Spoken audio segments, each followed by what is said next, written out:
jangan pakai makanan. Misalnya gini, omong dulu ya kalau ini. Jadi anak-anak bilang gini, ya ampun, susah amat ya dapet susu ya. Padahal aku udah lapar banget nih, gitu.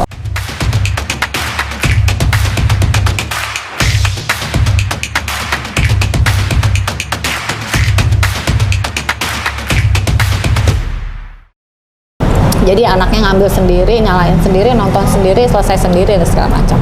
Menurut saya, kita mau belajar berbicara dari mana kalau nggak praktis?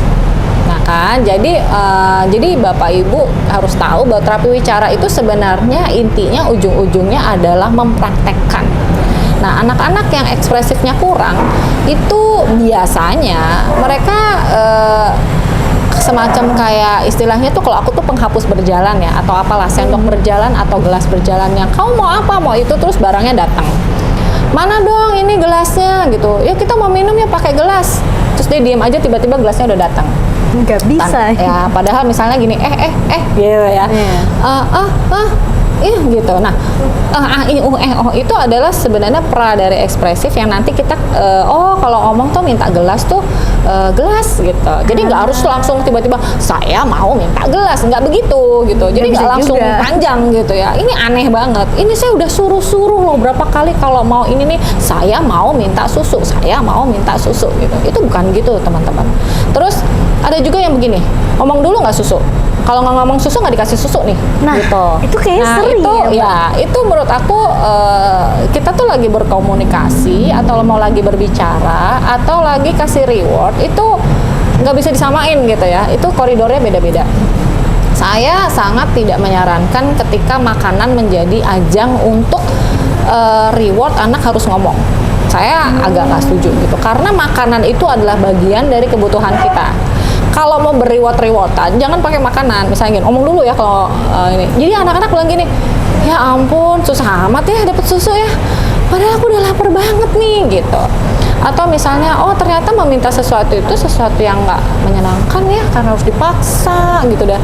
Gue mendingan nggak makan deh daripada kayak gitu. Nah, jadi hal-hal kayak gitu tuh yang mungkin orang tua nggak pahami. Ngomong dulu ya, mesti ngomong susu ya gitu. Terus bilang, aku mau makan, yuk kita makan. Nggak gitu. Prosedurnya tuh nggak kayak gitu ya teman-teman ya. Jadi ada step by step yang harus sangat alami dan sangat mengena gitu pada anak-anak supaya mereka juga belajarnya itu enak gitu. Tidak terpaksa ya. Iya gitu. Jadi salah satu stimulasi untuk anak-anak berbicara adalah biarkan mereka bicara. Udah selesai. Terus ngomongnya belum jelas. Nah, sekarang kita mau memperbaiki bahasanya, bicaranya, atau maunya. Maunya dulu pasti. Menurut saya mendingan mau dulu. Kalau misalnya kamu mau apa? Udah deh, kita udah nggak ada muka gitu ya di depannya, karena kita udah nggak ada daya tariknya. Menurut saya daya tariknya dulu aja dikasih. Dari daya tarik kita akan mencoba untuk mengubah. Kalau ngomong tuh ternyata bisa pakai kata-kata loh gitu. Terus kata-katanya itu adalah begini. Nah, cara menggerakkannya begini. Nah, gitu deh. Masuklah ke sana. Berarti dalam memberikan stimulasi bicara pada anak itu ternyata membangun kesadaran pada anak untuk mau berbicara dulu. Iya, menurut saya itu mau itu tuh udah kendaraan yang paling utama. Saya lebih suka mau daripada misalnya harusnya bisa gitu. Karena buat saya pribadi, menangani anak-anak yang nggak mau bicara itu lebih susah daripada menangani anak-anak yang nggak bisa bicara. Itu step-stepnya jelas. Kalau anak yang nggak bisa bicara itu stepnya jelas. Tapi kalau nggak mau, nah ini nih, itu tuh ngebangunnya itu mesti dari rumah, lingkaran pertama, lingkaran kedua, berlapis-lapis. Gitu ya. Kalau misalnya nggak mau, itu muternya itu lebih jauh daripada nggak bisa. Kalau nggak bisa langsung menu, jebret level 1, 2, 3. Nah, berarti bener-bener pola asuh itu penting banget ya. Mau sepinter-pinter anaknya bisa ngomong, kalau nggak mau ngomong, coba gimana? Iya, itu dia. Sama dengan kita ya, kalau kita pandainya kayak apa, tapi kalau nggak mau ngomong, udah deh, nggak keluar tuh pinternya, nggak ngerti deh karakternya. Gitu. Tapi ada juga yang misalnya ngomongnya banyak, tapi nggak tahu artinya. Nah, sama aja, gitu. Jadi semuanya penting buat saya. Oke, kalau metode terapi untuk anak yang speech delay, nah Mbak Ita tuh biasa menjalani metode apa sih, seperti apa? Metode delay speech itu sebenarnya seperti kita mengajarkan orang berbicara ya. Jadi kan delay speech itu kan karena kita fokusnya yang bicara, yang verbalnya itu ya, ekspresifnya. Jadi mesti keluar. Nah, ada banyak metode sih yang saya berikan. Ada metode untuk yang menguatkan oral motornya supaya lebih kuat. Ada metode untuk berkomunikasinya. Jadi misalnya saya mau ambil itu dong, dia tahu nggak saya ngomong itu. Nah, yang paling pas pada anak-anak, usia anak-anak itu adalah metode sambil bermain, play therapy ya istilahnya ya, bermain. Kenapa bermain? Karena bermain itu sesuatu yang menyenangkan, tidak ada tuntutan benar atau salah, dan mereka tuh biasanya having fun banget.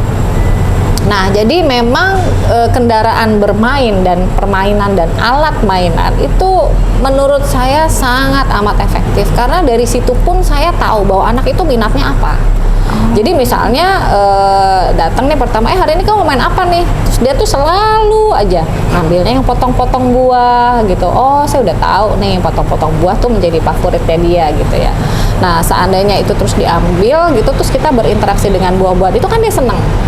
Nah, tapi kita juga jangan mentang-mentang seneng langsung, ini apa, ini apa, ini apa. Wah, udah tambah gak seneng lah gitu. Jadi harus pelan-pelan. Iya, harus pelan-pelan dan kita lihat gayanya apa. Tapi dengan mainan itu kita bisa pretending play, jadi apa, terus misalnya kita ngapain dan segala macam, itu kesananya banyak gitu. Jadi sebenarnya metode permainan itu dilakukan supaya apa? Anak tuh nyaman dulu, anak tuh senang dulu gitu ya. Ada satu ilustrasi yang diberikan kepada orang tua waktu saya ngajar. Jadi mereka bilangnya begini, Bu Ita, kalau kita lagi mau nego sama teman kantor kita, apa yang biasa dilakukan oleh orang-orang? Mereka mengajak makan. Iya. Mengajak makan itu gunanya untuk membuat orang itu senang. Ketika sudah senang, ngobrol enak, kita nego, ngobrol. Wah, tiba-tiba tanahnya dikasih deh gitu ya ibaratnya. Atau beberapa kesepakatan itu akhirnya menjadi mereka terima, saya terima. Jadi intinya adalah kita membuat pihak itu nyaman, senang, dihargai gitu ya, sebagai subjek, sebagai orang yang kita agungkan, ditinggikan, sehingga kita bisa ngomongnya enak. Masa kita nggak begitu sama anak kita? Langsung saya diam. Iya ya Pak, bener. Saya biasanya menuntut gitu ya. Soalnya anaknya takutnya begini gitu. Dan itu pelajaran itu sangat saya inget terus ya. Dan waktu itu kan dia tuh ngasuh, bapak ini yang ngasuh anaknya gitu, maksudnya gantian peran gitu, karena waktu itu kayaknya bapaknya tuh lebih banyak waktunya di rumah, ibunya kerja. Tapi mereka tuh switch on switch off dengan pekerjaan masing-masing tuh buat aku tuh sangat luar biasa. Nggak ada tuh misalnya gengsi nih gue di rumah merhatiin anak dan segala macam, itu tidak ada terlihat itu. Jadi itu salah satu bekal saya ya. Jadi saya punya ransel tuh isinya bekalnya tuh macam-macam gitu, banyak aja pokoknya. Dan ini akhirnya saya bisa bagikan ke Bapak Ibu semuanya bahwa itu bagus banget loh. Saya sampai benar-benar saya setuju dan saya ingat itu. Jadi saya tuh menangani dia udah lebih dari 10 tahun lewat ya. Saya masih ingat. Itu tuh menjadi cerita yang paling berkesan juga ya dari cerita yang tadi sebelumnya sudah diceritakan. Iya. Oke. Nah, kalau untuk anak yang speech delay nih, Mbak, atau delay speech, apakah memang hanya bisa di terapi wicara atau harus ikut terapi-terapi lainnya gitu? Karena kan karena kan aku juga dengar nih ya, maksudnya setelah ngobrol dengan terapis lainnya itu, speech delay itu bisa juga di terapi okupasi, terapi behavior itu, terapi ya nggak salah. Nah, itu sebenarnya gimana sih penjelasannya? Ya, jadi tubuh kita itu kan holistik ya. Tubuh kita itu juga mempunyai struktur badan, sensori, terus langsung kalau kita lihat tuh Bapak Ibu pernah lihat sekilas tentang piramidal learning, itu kita tuh terdiri dari berbagai macam aspek. Nah, aspek yang paling bawah itu, di koridor yang paling bawah itu, bata yang paling bawah itu adalah namanya sensori. Jadi kita bisa merasakan ini tuh baik, baju ini baik, itu karena sensasi sensori kita baik. Lalu berikutnya adalah badan kita juga harus fit. Jadi ketika saya duduk lama gitu dan ngobrol dengan menggerakkan mulut saya sekian gerakan berapa detik berapa jam, itu membuat saya comfort gitu, enak. Nah, itu emosi saya juga enak, emosi saya juga baik, tidak gerusak-gerusuk, marah dan segala macam. Lalu misalnya pemahaman saya yang akan saya bicarakan udah saya kemas sedemikian rupa, dan itu membuat akhirnya saya maju bersama-sama dengan apa yang saya miliki. Nah, beberapa anak itu ada yang nggak bisa maju relnya bareng-bareng nih, lagi mau maju fisiknya nggak kuat, karena ternyata berbicara itu membutuhkan kemampuan daya tahan di bahu gitu ya. Jadi kalau kita ngomongnya begini itu juga akan membuat nafas kita menjadi pendek misalnya begitu. Terus bahwa kita harus tahan di sini nih juga, ini membutuhkan si tulang-tulang yang ada di belakang kuat ini gitu ya. ya kan. Kita kan harus, masa kita lama-lama ngomong terus lama-lama nunduk, kan nggak mungkin. Terus misalnya saya juga harus ready ketika saya disuruh pakai baju ini nih. Misalnya saya nggak bisa tuh, saya kan yang Bapak Ibu ini kok nggak enak kan, Nggak gitu, nyaman nggak ya. nyaman gitu ya. Nah, hal-hal seperti ini yang menjadikan kita, tubuh kita tuh holistik. Nah, masalahnya delay speech itu seperti yang saya bilang, kalau di aspek komunikasi bahasa bicara adalah harusnya ekspresifnya aja nih. Tapi bahwa ekspresif ini tidak berjalan itu mesti di screening dulu nih. Ini pure nggak bisa ngomong, nggak ada menu ngomongnya, atau memang dia nggak bisa untuk menahan diri karena nafasnya nggak ada, nafasnya nggak cukup misalnya gitu. Jadi baru ngomong udah capek. Nah, saya nih satu kali tarik ambil nafas itu bisa 3-4 kata dalam satu kalimat gitu ya. Nah, untuk beberapa orang yang nggak ready nafasnya pendek baru ngomong, teman-teman saya merasa saya, nah itu nggak bisa. Gitu. Terus sensasi saya dengan begini, saya nyaman nggak? Jadi ada yang begini yang udah lari gitu ya. Terus ada yang lampu begini lari gitu ya. Ada yang suara mixer gitu lari gitu ya. Nah itu gimana gitu? Itu harus dilihat sih sebenarnya. Nah, hal-hal itu yang membuat bahwa delay speech-nya dia membutuhkan beberapa tindakan terapi tertentu. Jadi harus dilihat, sekali lagi harus dilihat, diobservasi. Intinya adalah pada observasi yang akhirnya mudah-mudahan ini bisa terbantu gitu ya untuk Iya. diarahkan mau mendapatkan terapi apa untuk anaknya Iya, gitu, iya. atau anaknya diberikan terapi seperti apa Iya, gitu betul. ya. Jadi kita jangan lihat permukaannya aja ya. Kalau kita mau pakai ilustrasi itu apa sih? Misalnya gunung es. Gunung es itu mungkin atasnya doang yang kelihatan nggak ngomong gitu ya. Ternyata di bawahnya, wow, ada kekerasan dalam rumah tangga misalnya. Terus saudaranya nggak ngasih dia ngomong misalnya gitu. Atau emang dia sensorinya nggak bisa jijik-jijian atau terlalu lengket. Nah, itu di bawahnya tuh masalahnya nih. Kita harus lihat yang ini di bawahnya. Kita lanjutin Mbak, berarti ternyata pemberian terapi untuk anak yang speech delay itu kan berbeda-beda ya, tergantung nanti Iya. observasinya atau mungkin asesmennya kali Betul, ya. Nah, betul. karena tadi Mbak itu juga bahas bahwa komunikasi gitu ya, maksudnya kemampuan bicara pada anak itu kan mempengaruhi banget nih aktivitas otak pada anak ya. Iya, betul. Nah, bagaimana sih tips gitu ya untuk mengoptimalkan kerja otak anak misalnya untuk dilakukan secara mandiri di rumah gitu? Nah, ini menarik ya, menarik banget karena bahasannya ini pertanyaannya simple ya, tapi ini bahasannya nggak sesimpel yang harus saya jawab gitu. Jadi gini, fenomena kita pandemi 2 tahun itu membuktikan bahwa memang kita tuh tidak hanya hidup bisa mampu handal itu dengan diam diri aja. Jadi kalau kita diem aja nih, terus tiba-tiba kita pinter gitu, nggak bisa gitu. Terus kita baca buku aja gitu, terus langsung pinter aja, enggak. Jadi itulah yang kebutuhan yang saya bilang tuh, tubuh tuh holistiknya tuh sangat tinggi banget gitu ya. Nah, sekarang terbukti bahwa ketika selama pandemi 2 tahun, anak-anak itu punya waktu yang hampir tidak ada untuk bergerak. Nah, bergerak itu sebenarnya adalah salah satu asupan vitamin dalam tanda kutip yang harus juga diberikan pada anak-anak supaya mereka juga bisa lebih fleksibel untuk memberikan badan mereka itu kemampuan. Jadi 2 tahun terakhir nih, teman-teman Bapak Ibu, itu kasus delay speech meningkat. Gitu, pandemi itu ya. Karena apa? Mereka tidak bergerak keluar. Bergeraknya di dalam. Nah, sekarang Anda bisa bayangkan dong, kalau bergerak di dalam tuh ngapain doang?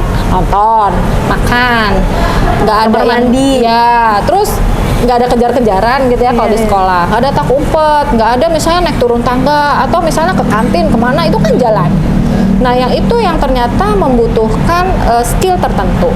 Nah kita tuh pikirannya gini, oh otak itu harus dikasih makan yang baik-baik, pikiran positif dan segala macam. Nah di dalam senam latih otak, otak itu akan terus bertumbuh dan berkembang itu berdasarkan juga gerakan-gerakan itu membantu. Jadi kalau misalnya kenapa sih orang-orang yang berolahraga cukup gitu ya, itu dia juga fleksibel, smart, tidak hanya masalahnya badannya bagus gitu. Badan bagus itu pasti dapat maksudnya katakanlah poin pertama, tapi bonusnya adalah mereka juga sangat bisa mengelola hal-hal yang di dalamnya.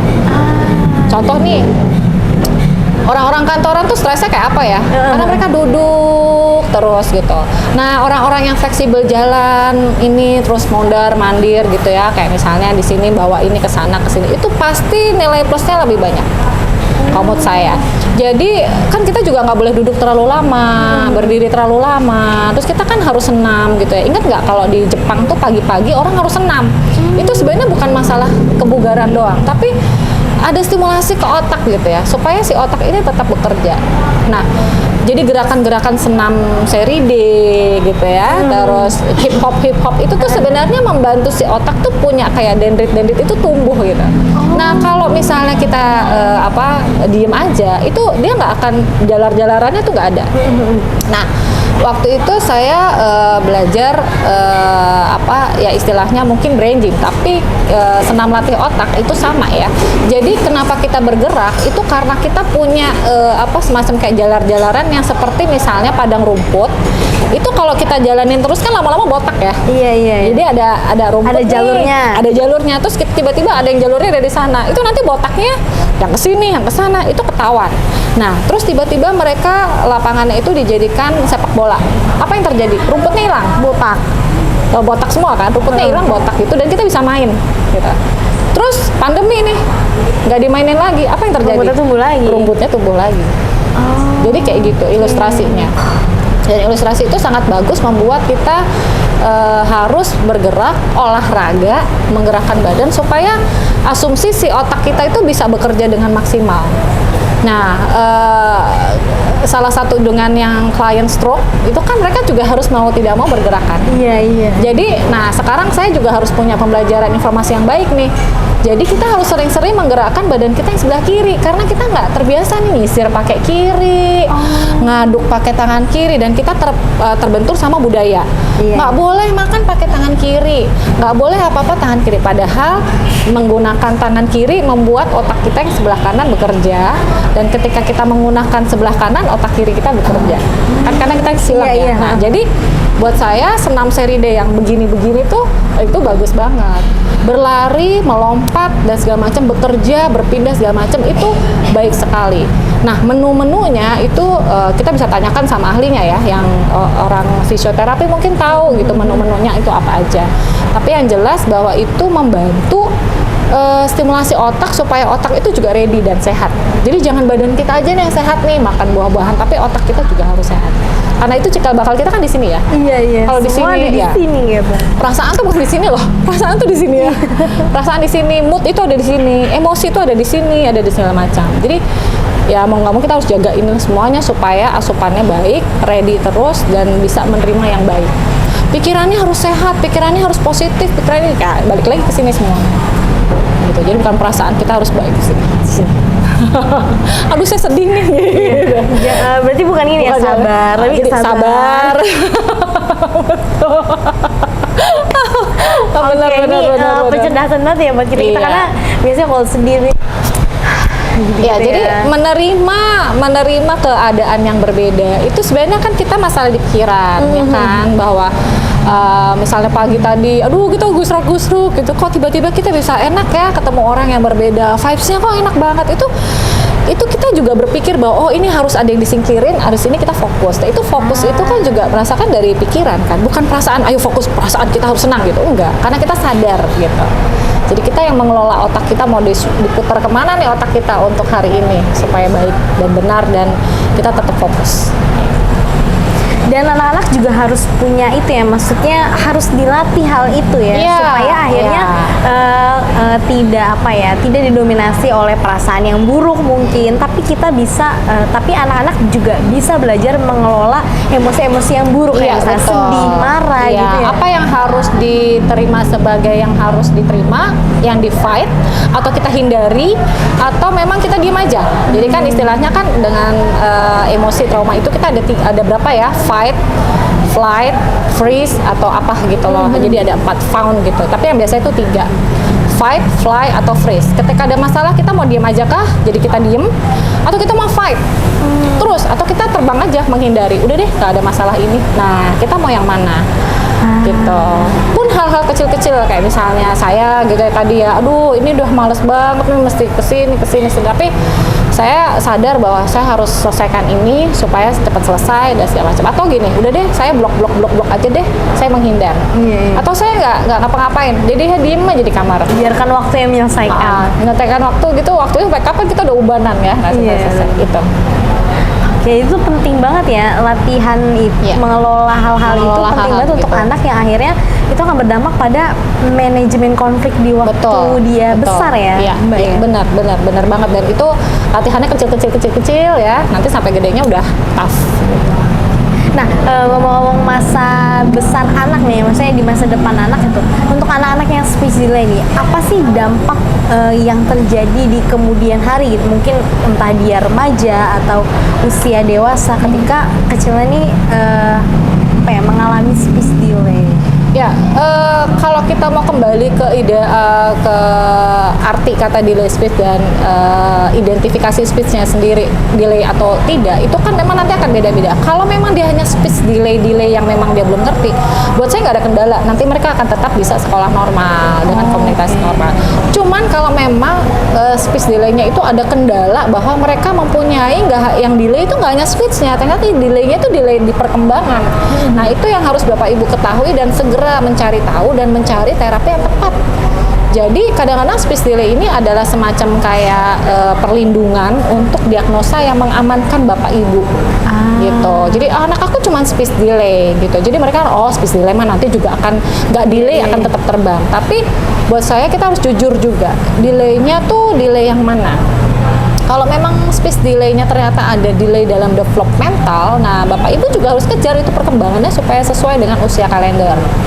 Jadi kok nih anak-anak nggak merangkak ya? Itu kan sebenarnya kan agak lumayan kasus alarm ya. Iya, anak-anak nggak merangkak gitu, bangga gitu, anaknya langsung ngacir gitu kan, yang nggak merangkak gitu. Padahal itu satu fase yang dibuat Tuhan tuh yang ternyata maknanya luar biasa. Bahwa kita tulang belakangnya juga distimulasi, awareness-nya juga dilatih. Kan nggak mungkin kan merangkak juk nabrak terus baru balik, kan nggak mungkin. Mereka harus lihat kanan, lihat kiri, terus nyusruk. Ketika nyusruk mereka harus berdiri lagi. Terus mereka tahu, oh kalau merangkak di lantai begini nih, kalau merangkak di karpet mereka begini. Mereka punya cara solusi problem sendiri untuk merangkak. Jadi filosofi merangkak itu tuh luar biasa kalau menurut saya. Dan kalau itu dilewati, ada fase yang hilang, yang mau nggak mau kita harus repartening lagi. Istilahnya di kami tuh di repartening, diulang lagi, harus merangkak. Nah, berapa kilometer per jamnya itu nanti kita bisa lihat lagi. Oke, tergantung ini ya, beratnya. Iya, kebutuhannya. Tergantung kebutuhan. Wah, jadi banyak hal-hal yang diluruskan ya sama Mbak Ita terkait speech delay, kemudian pola asuh, kemudian pemberian stimulasi gitu ya, dan juga nutrisi. Yep. Terakhir nih Mbak Ita, closing statement untuk bunda dan juga ayah ya, yang seluruh di Indonesia nanti yang akan nonton ini gitu ya, spesial dari Mbak Ita. Statement saya cuman sedikit tapi mungkin agak susah ya untuk dijalankan. Tapi kita paling tidak harus melihat fokusnya pada anak. Mungkin kita harus memberikan menu berdasarkan yang anak-anak butuhkan. Jadi di satu pihak kita juga harus memberikan apa yang kita lihat kayaknya butuh nih anak gitu ya. Itu nggak salah kok, bahwa kita akan memberikan ini supaya anak berkembang. Oke, nggak apa-apa. Buat saya itu sangat baik karena kita sebagai orang tua yang sudah pernah pengalaman melihat dan ini baik untuk kamu. Tapi yang satu hal yang tidak boleh dilupakan adalah kita harus berangkat dari anak. apapun anak juga turut andil bagian untuk menentukan menu itu. Jadi ketika makan, Bapak Ibu juga harus meminta anak untuk menentukan menunya apa. Dulu tuh kita hanya minta bahwa kamu les ini bagus buat kamu. Nah, tapi sekarang bahwa anak juga berkontribusi untuk les ini berguna untuk apa ya. Jadi seandainya kamu pakai ini, apakah kamu bisa melakukan ini dan segala macam, itu anak juga terlibat. Nah, dengan kemampuan komunikasi pemahaman beda-beda ya. Level 1, anak 1 tahun tuh pemahamannya seperti apa. Anak 2 tahun pemahamannya apa. Jadi jangan ngomong tentang sesuatu yang tinggi pada anak-anak yang usianya 1 tahun misalnya begitu. Jadi berangkatlah dari anak. Usia 1 tahun tuh apa sih? Dan jangan lelah terus untuk belajar. Apapun informasi itu sedikit banyak, dua banyak, itu pasti ada yang nyangkut. Saya pun sampai sekarang masih terus belajar. Sekali lagi, orang tua itu nggak ada sekolahnya, nggak ada sertifikatnya, tidak akan ada berhenti belajar menjadi orang tua, dan itu menjadi suatu kebanggaan untuk profesi sebagai orang tua, gitu. Jadi siapapun itu beranjaklah pada anak, dan kita kadang-kadang menjadi belajar dari anak, bukannya kita nanti yang belajar buat anak. Kita belajarnya dari anak. Akan ada masa yang ya ampun, kamu tuh maunya begini ya nak, oke deh gitu. Itu aja. Terima kasih banyak. Terima kasih Mbak Ita udah bersedia hadir nih di podcast Halo Bunda. Mungkin bisa bantu Onong buat promosi bunda-bunda. Jangan lupa untuk nonton, di like, komen, dan subscribe. Gitu. Ya. Bapak, Ibu semuanya, ayah, bunda semuanya, jangan lupa untuk menonton podcast ini, dan biarkanlah hal-hal baik ini juga boleh kita berikan kepada teman-teman yang lain, dan jangan lupa untuk subscribe, like, dan share supaya kita semua menjadi pandai dan kita akan menciptakan orang tua dan anak-anak yang lebih bermakna, bermanfaat, dan cerdas. Terima kasih Mbak Ita. Sama-sama.